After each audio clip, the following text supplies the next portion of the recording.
ये इनका अभिमान नहीं, हमारा अभिमान है। हमें अपनी बेटियों पे गर्व है। 5 लाख दिव्यांग बेटियों को मंथली स्टाइपेंड मिलता है। ये सेवा हम देश की बेटियों को दे सकते हैं। ये हमारे लिए बहुत बड़ा प्रभु का उपकार है।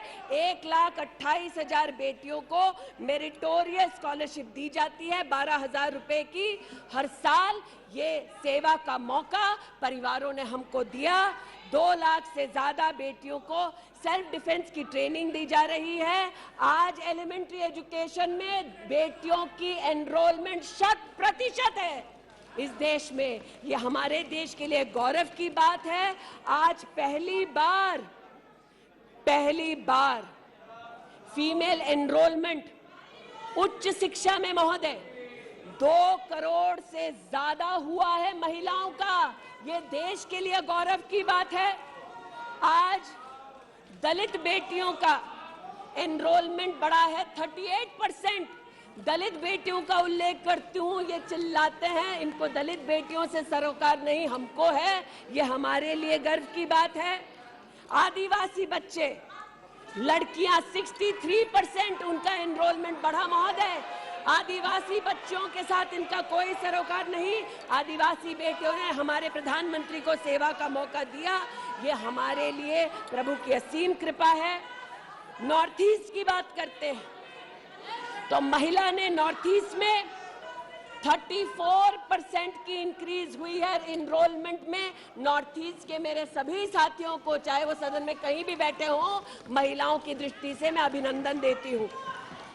आज हमारे देश में महिला जो पीएचडी करती है 99.2% की वृद्धि हुई है एनरोलमेंट में पीएचडी करने वाली महिलाओं में। ये हमारे लिए हिंदुस्तानी होने के नाते गौरव की बात है।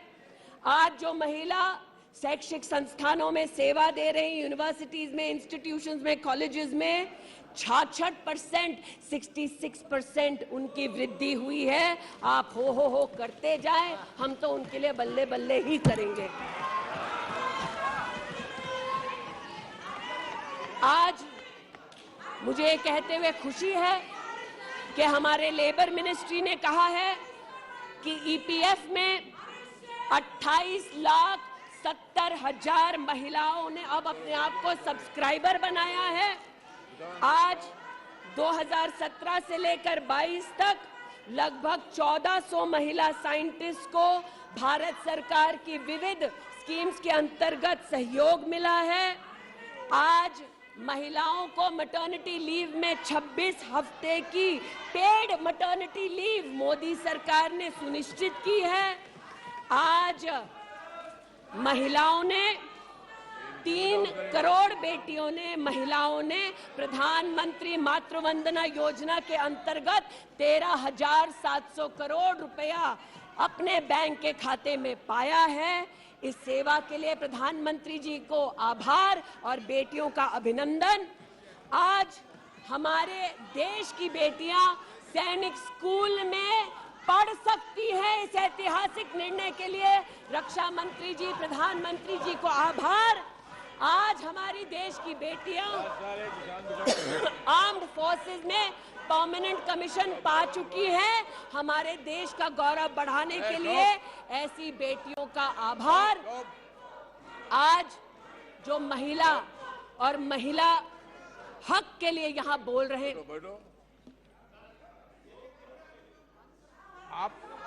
आप विषय पे बोल रही हैं और अविश्वास प्रस्ताव पे सब विषय पे बोल सकते हैं। ये तरीका अच्छा है क्या? बोलिए मानी। अरे वो भी शायद मजबूर हैं, उनको भी रिमोट से डायरेक्शन आया है। इतना ही कहना चाहती हूँ कि आज एक तरफ हमारी बेटियों ने सैनिक स्कूल में, आर्म्ड फोर्सेस में अपने प्रतिभा के आधार पर देश का गौरव बढ़ाया है। दूसरी ओर बिना किसी पुरुष सहयोगी के हिंदुस्तान के इतिहास में पहली बार 4,313 मुस्लिम बहनें अकेली हज के लिए गईं और सुरक्षित हिंदुस्तान लौटी। जो महिला हक की बात करते हैं महोदय, उनसे कहना चाहती हूं, महिला हक को संरक्षित करने के लिए जब हमारी सरकार ट्रिपल तलाक के कलंक को मिटाना चाहती थी, तब महिला के हक में नहीं बल्कि वोट बैंक के लालच में इन्होंने सदन की कार्रवाई को त्याग दिया था। आज जब ये महिला सुरक्षा की बात करते हैं महोदय, तो ये कहना उचित होगा कि एक तरफ निर्भया फंड की रचना की घोषणा करते हैं 13 में, एक काम निर्भया फंड में नहीं करते, लेकिन जो निर्भया के बलात्कारी हैं उनको कांग्रेस नित अलायंस के लोग बलात्कारी के हाथ में 10,000 रुपए और एक सिलाई की मशीन देते हैं। आज हमें इस बात का गौरव है कि देश में 42 प्रोजेक्ट्स 5,000 करोड़ की लगभग लागत से भारत सरकार के सौजन्य से बन रहे हैं। जो महिला सुरक्षा के लिए ये न कर पाए, वो आज प्रधानमंत्री मोदी कर रहे हैं। आज integrated emergency response management system के अंतर्गत देश के 983 रेलवे स्टेशन पर महिला पैसेंजर्स के लिए 24 घंटे सुरक्षा का प्रावधान किया गया।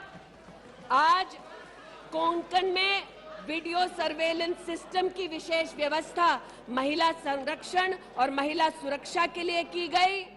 आज चूंकि रेल मंत्री बैठे हैं, आर्टिफिशियल इंटेलिजेंस के आधार पर facial recognition system, integrated surveillance system, ये सब भारत सरकार के सौजन्य से महिला सुरक्षा के लिए प्रधानमंत्री मोदी ने सुनिश्चित की।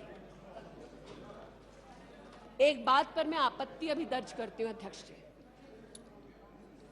कि जिनको आज मुझसे पहले वक्तव्य देने का अधिकार दिया गया, उन्होंने जाते जाते एक अभद्र यहां पर लक्षण के दर्शन दिए। It is only a misogynistic man who can give a flying kiss to a parliament which seats female members of parliament. ऐसी गरिमा विहीन आचरण को इस देश के सदन में कभी नहीं देखा गया। ये उस खानदान के लक्षण हैं, या आज सदन में देश को पता चले। लेकिन कहां गए हैं, वहां पर क्या हालात हैं अध्यक्ष महोदय? गोद भराई के नाम पर राजस्थान में भास्कर ने लिखा है कि राजस्थान की कांग्रेस की सरकार जेब भराई कर रही है। 13 से 20 महीने का घरबाशय दिखाया जा रहा है राजस्थान में, और भारत की तिजोरी से पैसा लूटा जा रहा है।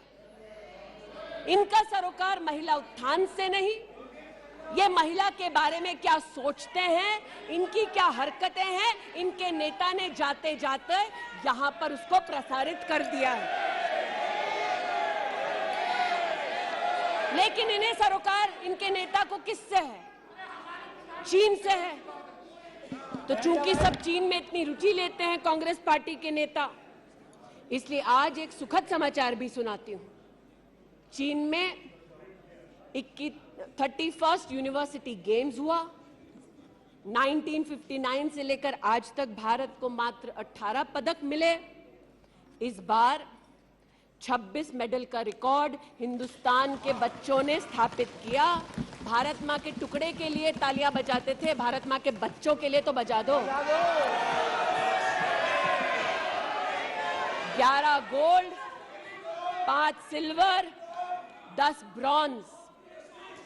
आज देश के यूनिवर्सिटी के छात्र देखें कि 31st यूनिवर्सिटी गेम में भारत का नाम रोशन करने वाले छात्रों के लिए मैं गुहार लगा रही हूं कि कांग्रेस पार्टी यहां अभिनंदन कर दे, लेकिन वो अभिनंदन से भारत के बच्चों को वंचित रखते हैं।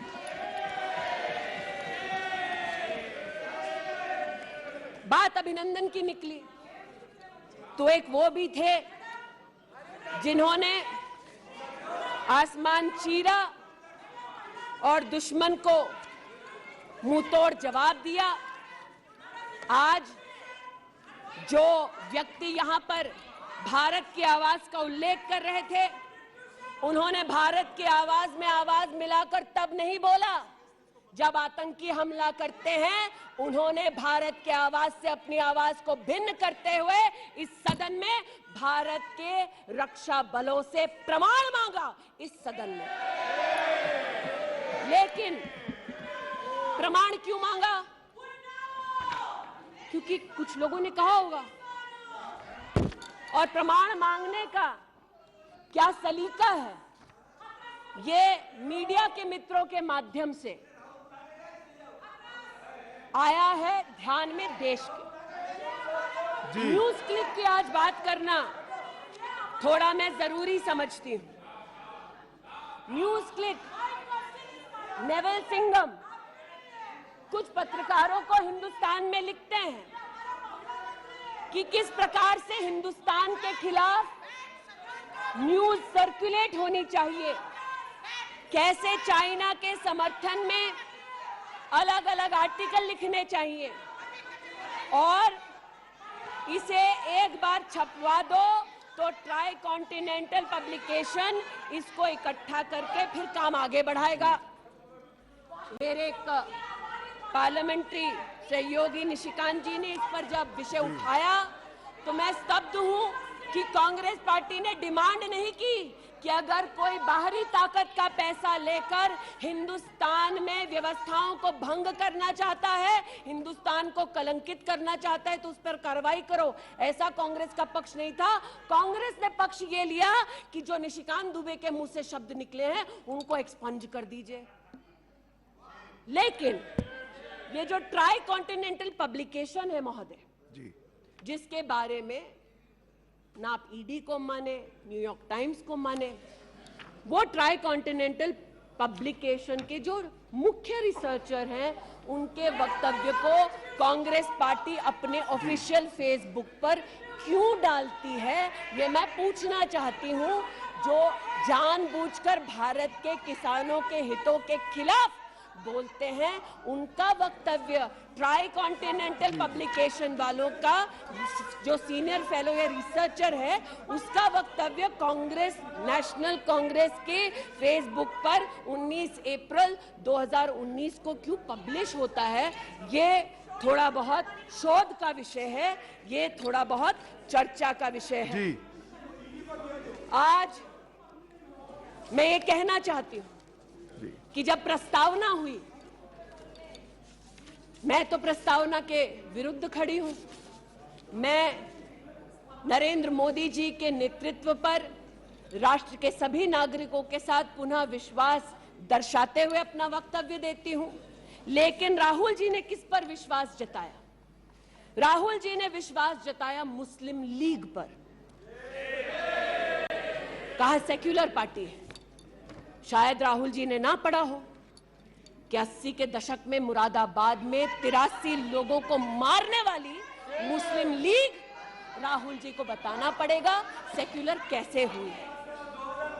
राहुल जी को आज जवाब देना होगा कि वो राष्ट्रभक्ति की बात करते हैं तो क्या जेएनयू में जाकर जब भारत तेरे टुकड़े होंगे का नारा दे रहे थे वो राहुल गांधी की देशभक्ति थी?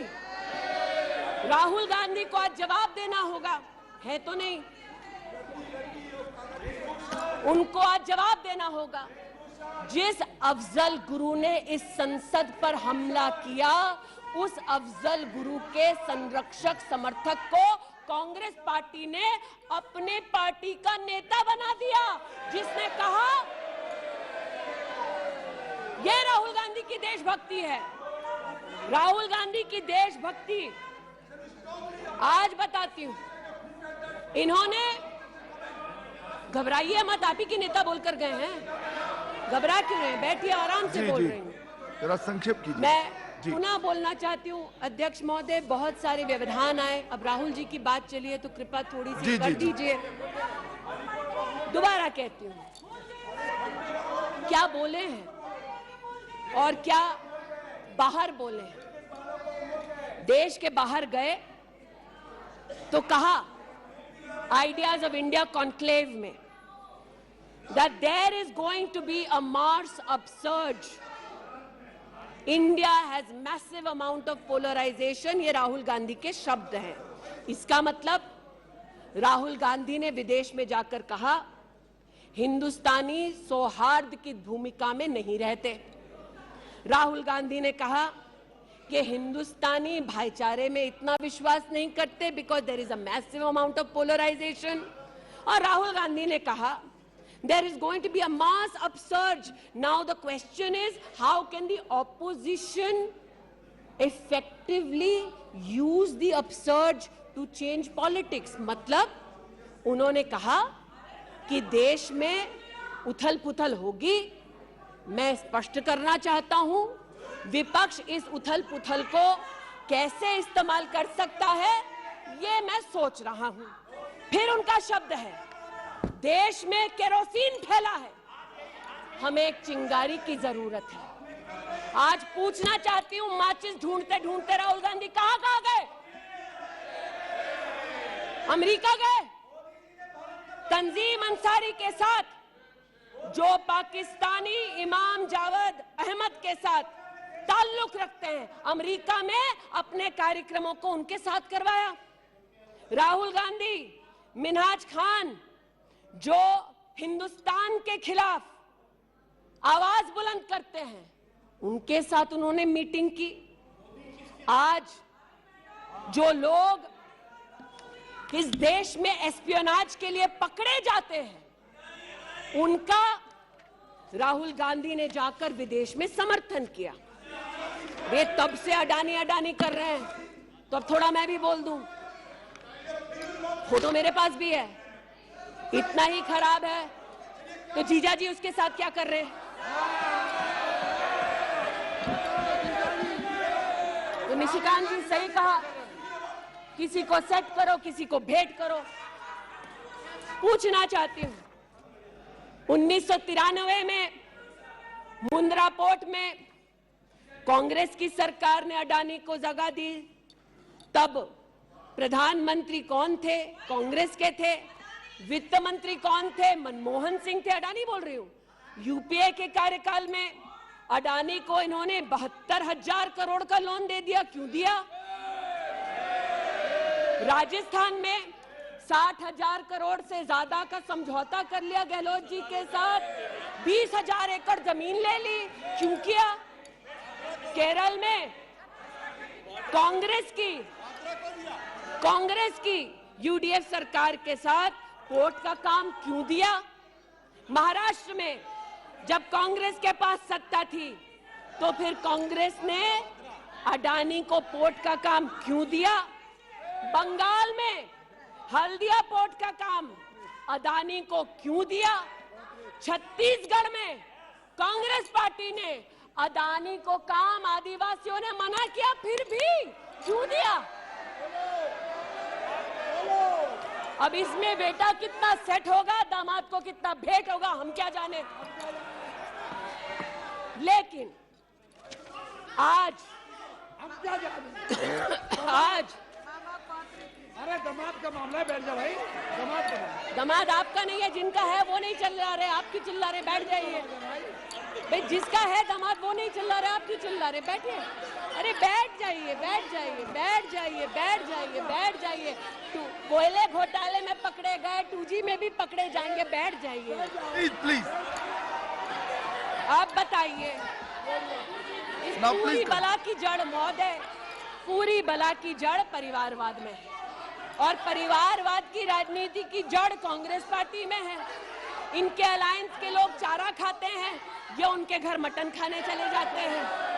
इनके अलायंस के लोग रेल की नौकरी के लिए गरीब की जमीन खाते हैं, जाके वो उन्हीं लोगों को गले लगाते हैं। और इनके सब के पीछे एक ही मजबूरी है, जो बड़ी विनम्रता से अजीत दा ने भी स्वीकारी कि मजबूरी हमारी कि तीसरी बार जनता कह रही है फिर एक बार मोदी की बारी। Okay now please conclude. तो मैं लिसन प्लीज। ये आज बैठिए। यहाँ पर उल्लेख कर रहे थे किसान की, आप भी बैठिए, आप किस लिए खड़े हैं? ये बात आज कर रहे थे किसान की, तो किसान का क्या हश्र करते हैं वो मैं Now, बताना please. चाहती हूँ। अध्यक्ष जी। महोदय थोड़ी सी मुझे मोहल्लत दे दें।